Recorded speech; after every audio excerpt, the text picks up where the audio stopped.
লক্ষণ সাহা বা সিদাম সাহার বাড়ি তো অনেকবার দেখেছেন, কিন্তু এই দুই বাড়ির ঠিক পেছনেই লুকিয়ে থাকা অসাধারণ এই স্থাপত্যটি কি দেখেছেন? এটি কুণ্ডু সাহার বাড়ি। স্থানীয়দের মতে তারা লক্ষণ সাহাদেরই বংশধর কিংবা ভাই ছিলেন বলেই জানা যায়। এলাকার মানুষ একে কুণ্ডু সাহার বাড়ি নামেই চিনে থাকেন।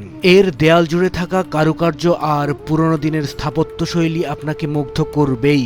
লক্ষণ সাহার বাড়ির চেয়ে কিছুটা ভেতরে হওয়ায় অনেকেই এই চমৎকার জায়গাটি মিস করে যান।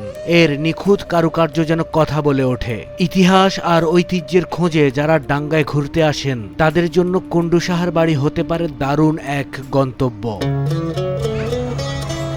আমরা এই মুহূর্তে আছি নরসিংদীর পলাশ উপজেলার যে ডাঙ্গা ইউনিয়ন, সেই ডাঙ্গা ইউনিয়নে আরও একটি সুন্দর পুরনো বাড়ি দেখতে। এই বাড়িটিও নাকি এখানে যে লক্ষণ সাহা বা সিদ্ধাম সাহা ছিল তাদেরই আরও একজন ভাইয়ের বাড়ি হলো এটা। কত সুন্দর কারুকার্য খচিত একটি বাড়ি, যা আপনাদেরকে এই মুহূর্তে টোটাল বাড়িটি আমরা দেখাবো। তো ভেতরে চলুন।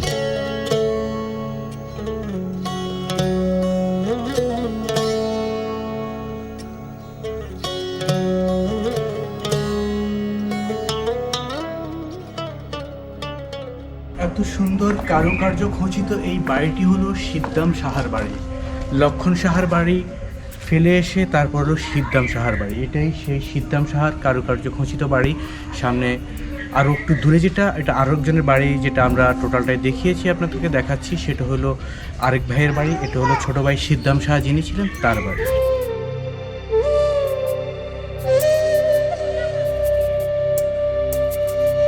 ইতিহাসের ধুলো ঝাড়লে ডাঙ্গায় এই মাটিতে শুধু লক্ষণ সাহা বা সিদাম সাহার নামই পাওয়া যায় না, বরং তাদের মতোই আরেক প্রভাবশালীর নাম উঠে আসে। তিনি হলেন কুণ্ডু সাহা। স্থানীয় প্রবীণদের মতে কুণ্ডু সাহা ছিলেন লক্ষণ সাহারই আপন বংশধর। কারো মতে তারা ছিলেন সহোদর ভাই।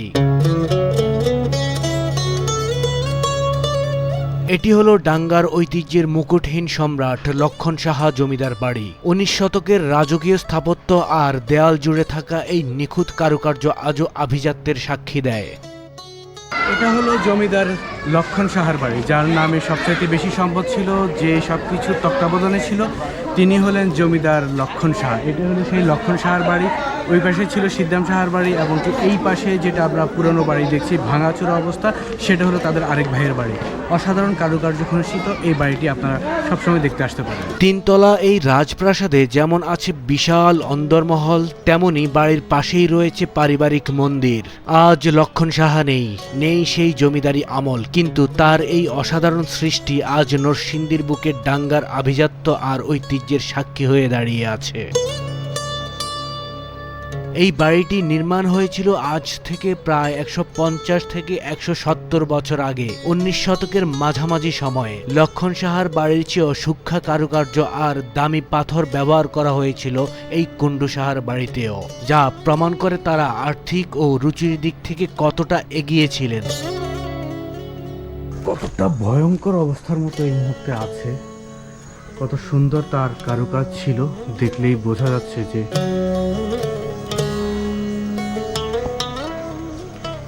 এই হলো ছাদ ভেঙে নিচে পড়ে গিয়েছে, হয়তো বেশি দিন হয় নাই।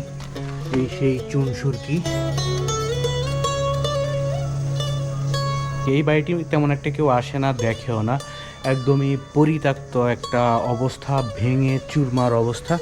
এটাও নাকি লক্ষণ সাহা সিদ্ধাম সাহা তার ভাইদের বাড়ি। আমরা এর আগে একবার এসেছি, যেটা আপনাদেরকে দেখিয়েছি, লক্ষণ সাহা সিদ্ধাম সাহার বাড়ি। কিন্তু এই বাড়িটি সম্পর্কে অনেকে না জানার কারণে এই বাড়িতে ঠিকমতো আসে না, তাই আমরা আজকে আবার আসলাম এই বাড়িটি আপনাদেরকে দেখাতে। তো চলুন ভেতরে সব মিলে ঘুরে ফিরে দেখি। বলা হয় কুণ্ডু সাহা ছিলেন ডাঙ্গার আসল কারিগর। তাদের বাড়ির এই কারুকার্য করার জন্য দূর দূরান্ত থেকে নামি দামি শিল্পীদের আনা হয়েছিল। চুনসুরকি আর বেলগাছের আঠার মিশ্রণে তৈরি এই দেয়ালগুলো আজও সাক্ষ্য দিচ্ছে তাদের আভিজাত্যের। তখন যে তাক রাখা হতো এই হলো বিভিন্ন বিল্ডিংয়ের ভিতরে, এমন ছোট ছোট খোপ করে রাখতো সেটা। আর এই বাড়িটির মধ্যে প্রচুর পরিমাণে দরজা আমরা দেখতে পাচ্ছি। এই মুহূর্তে বাড়ির এটা ভেঙে, ছাদ ভেঙে নিচে পড়ে গিয়েছে। টোটালটাই জরাজীর্ণ অবস্থা। দেখুন কত সুন্দর কারুকাজ ছিল, এখন আর আগের মতো নেই অবস্থা।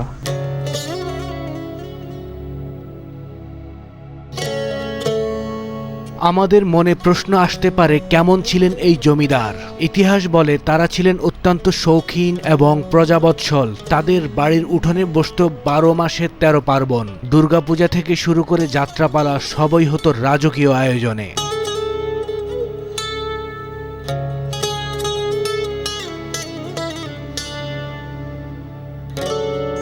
অনেকটা জঙ্গল, একদম পুরা ওই মাথা থেকে শুরু করে এই মাথা পর্যন্ত বাড়ি।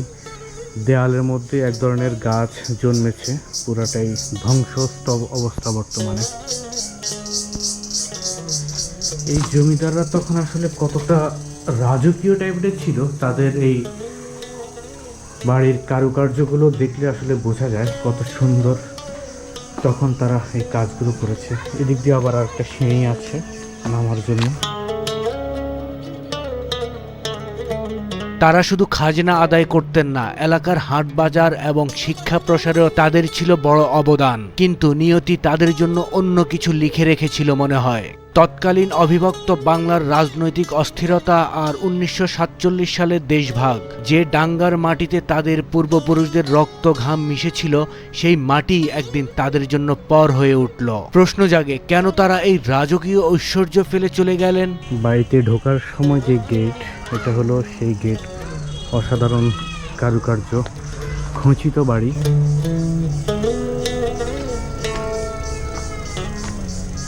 এখান দিয়ে একটি এটা ছিল আবার হাম্মামখানা তাদের।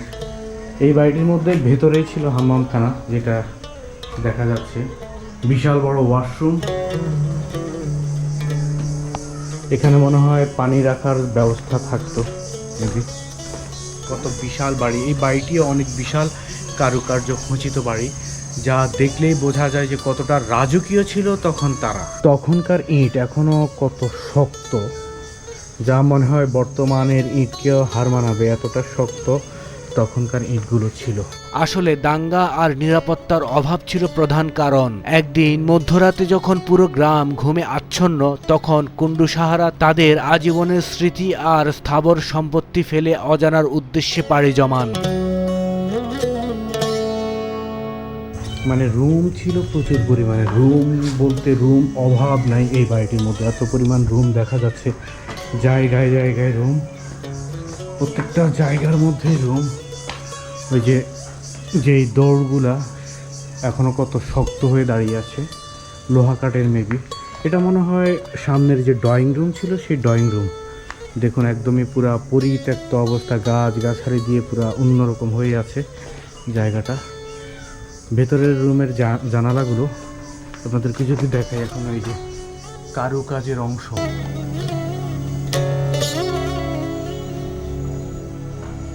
উপরটার মধ্যে কত অসাধারণ কারুকাজ এখনো ঠিকই আছে। একদমই পরিত্যক্ত বলতে গাছগাছালি দিয়ে পুরা জরাজীর্ণ অবস্থা হয়ে গেছে।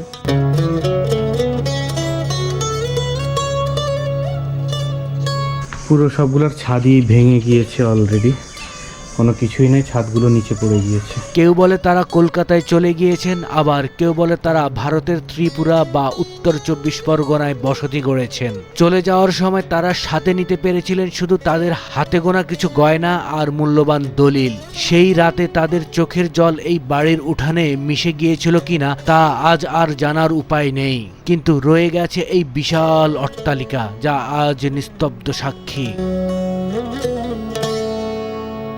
আজ কুন্ডু সাহার সেই আভিজাত্য নেই, শ্যাওলা ধরা দেয়াল আর বটগাছের শিকড় আটকে ধরেছে এই ইতিহাসকে। বাড়ির সামনের মূল গেটের পিলারগুলোর অবস্থা দেখুন, কত সুন্দর কারুকার্য খচিত পিলার। এই জমিদারও কতটা রাজকীয় ছিল। লক্ষণ সাহা, সিদ্ধাম সাহার ভাইদের মধ্যে আরেকটা ভাই, কতটা রাজকীয় ছিল তারা। যে পিলারগুলো দেখুন, কতটা মোটা মোটা পিলার। বাড়ির মূল সামনের যে অংশটুকু, তার পিলারটাই অবস্থা। এবং দেখুন, মানে আপনাদেরকে আসলে যতটুকু দেখাচ্ছি, যে দেখুন এই পাশের পিলারটা অনেক মোটা মোটা পিলার তখন তুলেছে। শুধু ইটের মধ্যে, চুন সুরকি ইটের মধ্যে এই পিলারগুলো তৈরি করা হয়েছে। তখনকার ইটগুলো যে এখনও এত শক্ত হয়ে দাঁড়িয়ে আছে, আসলে অবিশ্বাস্য ব্যাপার। এই ব্যাপারটা বলে বোঝানোর মতো নয়। কিন্তু আজও যদি আপনি এই বাড়ির বারান্দা এসে দাঁড়ান, তবে বাতাসের শোঁ শোঁ শব্দে হয়তো সেই পুরনো দিনের ঘোড়ার সুরের আওয়াজ বা পাইক পেয়াদার হাঁক ডাক শুনতে পাবেন। লক্ষণ সাহার বাড়ির ভিড়ে হারিয়ে যাওয়া এই কুণ্ডুবাড়ি আসলে আমাদের অবহেলার এক উদাহরণ। সময় থাকতে এই প্রাচীন স্থাপত্যকে সংরক্ষণ না করলে হয়তো কয়েক বছর পর এই কারুকার্যগুলো শুধু আলোকচিত্রেই টিকে থাকবে। পুরো বাড়ির অংশটুকু একদমই অন্যরকম অবস্থা। এখানে মেবি তাদের তখনকার পানির ট্যাঙ্ক এমন কোনো কিছু ছিল, ভেঙে পড়ে কিনা আল্লাহই জানে। যে কি এক অবস্থা দেখুন, টোটালটা ভয়ের মতোই অবস্থা। গেটের সামনে একদম উপরে দেখুন গাছ লাগানোর জন্য তখন তারা কত আধুনিক চিন্তা ভাবনা তখন করেছিল। সুন্দর একটি গাছও লাগিয়েছে, একদম উপরে টবের মতো অবস্থা করেছে।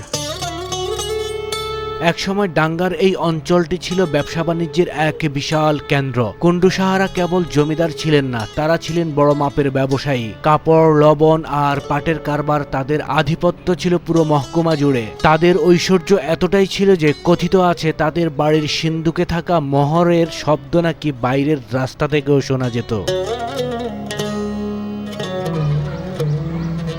বাড়ির ঠিক সামনেই একটি পুজোর ঘর রয়েছে তখনকার। বর্তমানে এটাও ভাঙা জরাজীর্ণ অবস্থা, খুবই খারাপ অবস্থার মধ্যে আছে। এই সে পুজোর ঘর, এই মুহূর্তে তারা নেই আর পুজো হয় না এইখানে। এটার মধ্যে হালকা কারুকার্য খচিত আছে যা দেখতে পাচ্ছি।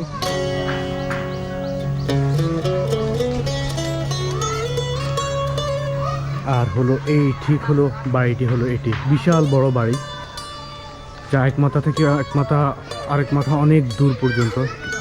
ওই বাড়িগুলোর মতো নয়, যেটা লক্ষণ শাহ, সিদ্ধাম শাহ জমিদার বাড়ির মতো অত বড় বাড়ি নয়।